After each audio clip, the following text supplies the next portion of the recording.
Ya, salam Indonesia, selamat malam pemirsa. Berjumpa kembali dalam berita dan bincang terkini malam, edisi Kamis 15 Januari 2014.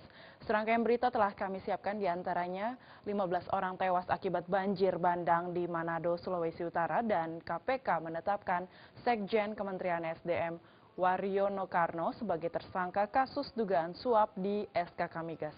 Saya Nur Tanti Purba, berikut berita selengkapnya.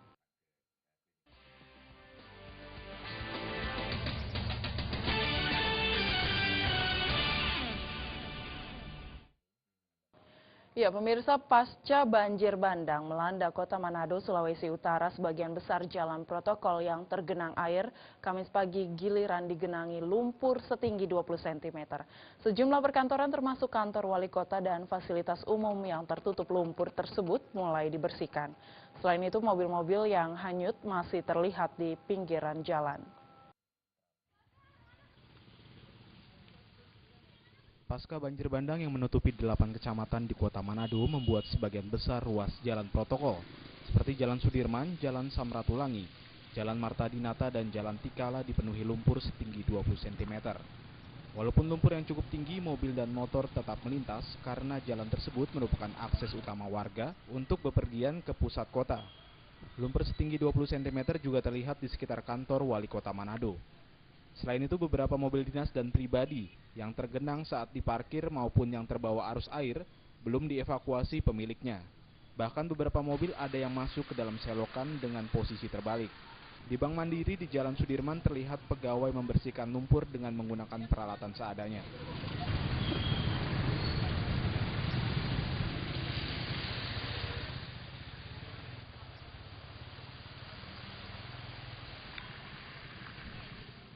Hingga kini kondisi pusat kota Manado masih lengang dan masih banyak tempat yang belum bisa ditembus oleh kendaraan, sebab kendaraan masih terkonsentrasi di sekitar lokasi banjir. Berdasarkan data dari Badan Nasional Penanggulangan Bencana BNPB, mencatat 15 orang meninggal dunia akibat banjir bandang di Manado dan puluhan orang mengalami luka-luka. Sementara untuk pengungsi, BNPB mencatat ada 40.000 warga yang mengungsi di tempat yang aman. Dari Manado, Sulawesi Utara, Rusdi Hamsyadin melaporkan. Ya, Menteri Sosial Salim Segaf Al-Zufri mengungkapkan bahwa banjir bandang di Manado, Sulawesi Utara mengakibatkan 15 orang tewas. Selain itu, sejumlah infrastruktur pun rusak akibat banjir bandang tersebut. Jadi banjir itu kota Manado, kemudian... Hal tersebut diungkapkan Menteri Sosial Salim Segaf Al-Zufri saat ditemui di kantor Presiden Kamis pagi. Mensos menyatakan hingga Kamis pagi ada 15 orang yang meninggal dunia akibat banjir bandang di Manado, Sulawesi Utara. Banjir tersebut pun berdampak pada sejumlah wilayah seperti di kota Manado, Minahasa, Minahasa Selatan, Bolmut atau Bolangan Mongondo, dan Bolmut Utara. Akibatnya sejumlah infrastruktur rusak seperti akses jalan yang terputus dan jembatan yang ambruk.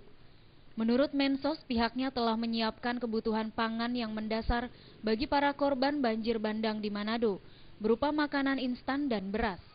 Pemerintah pusat pun menyiapkan bantuan untuk korban banjir bandang ini hingga 5 miliar rupiah yang diyakini cukup untuk dipergunakan selama 2 pekan. Sampai pagi tadi yang meninggal 15 orang. Jadi banjir itu kota Manado, kemudian Minahasa Selatan, kemudian Bolmut, Bolang Mongondo Utara, itu semua terkena dampak dari. Kemudian jalan dari Manado ke Tomohon putus, juga ke Minahasa, ada beberapa jembatan hancur. Selain itu, Mensos juga menyiapkan waktu sebanyak 14 hari atau 2 pekan untuk masa tanggap darurat dalam kejadian banjir bandang di Manado, Sulawesi Utara. Dari Jakarta, Linda Puspitasari dan Ketut Sumadiaso melaporkan. Ya, hujan yang mengguyur kota Palu, Sulawesi Tengah sejak Rabu malam hingga Kamis siang mengakibatkan meluapnya sejumlah sungai di kota Palu. Akibatnya ratusan rumah di kota Palu terendam banjir dengan ketinggian 80 cm. Puluhan rumah milik warga di Jalan Palu Barat, Kecamatan Ulujadi, Sulawesi Tengah sejak pukul 9 pagi sudah mulai direndam banjir. Air dengan ketinggian 80 cm membuat warga mulai waspada dan mulai menyingkirkan harta benda miliknya. Banjir terparah mengenai wilayah Kecamatan Palu Barat, Kecamatan Ulujadi, dan Kecamatan Tatanga.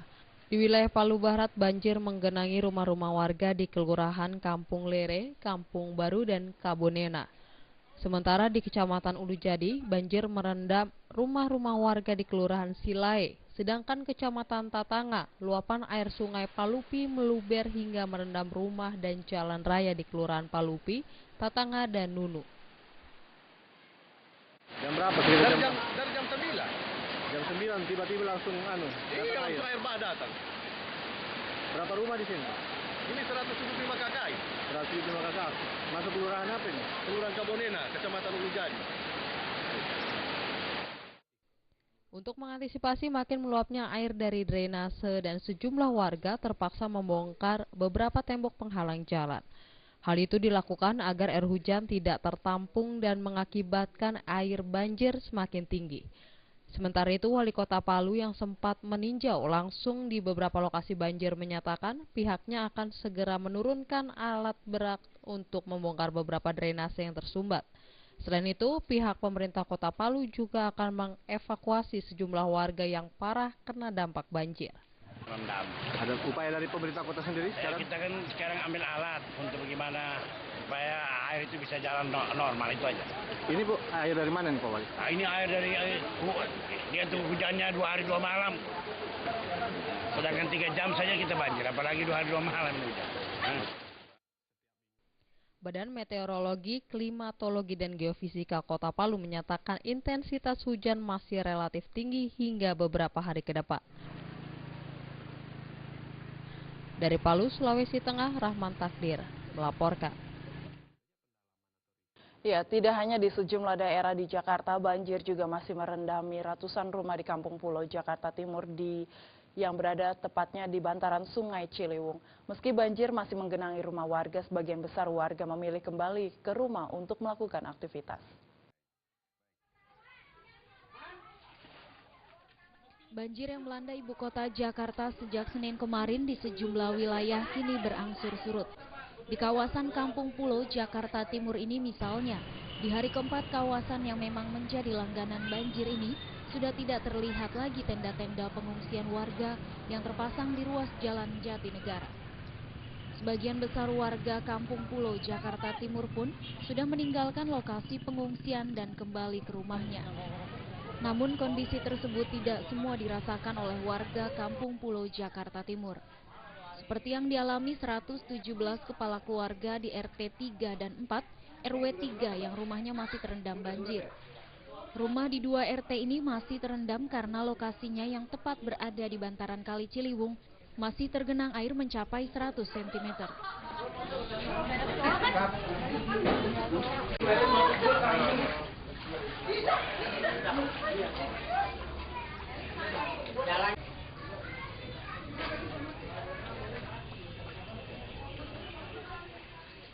Ketua RT 4 RW 3 Usut mengatakan meski air masih merendam rumah warga cukup tinggi, namun sebagian warga memilih untuk beraktivitas di rumah masing-masing.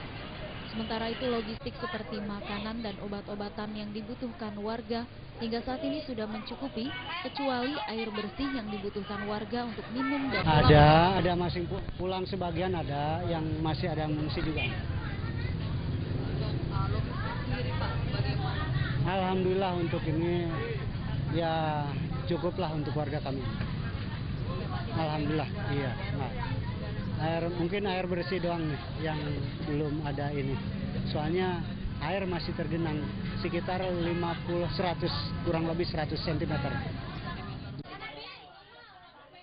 Dari Jakarta, Diah Windy dan Muhammad Ihsan melaporkan. Iya, KPK menetapkan Sekjen Kementerian SDM Waryono Karno sebagai tersangka kasus dugaan suap di SKK Migas. Informasi tersebut akan kami hadirkan sesaat lagi.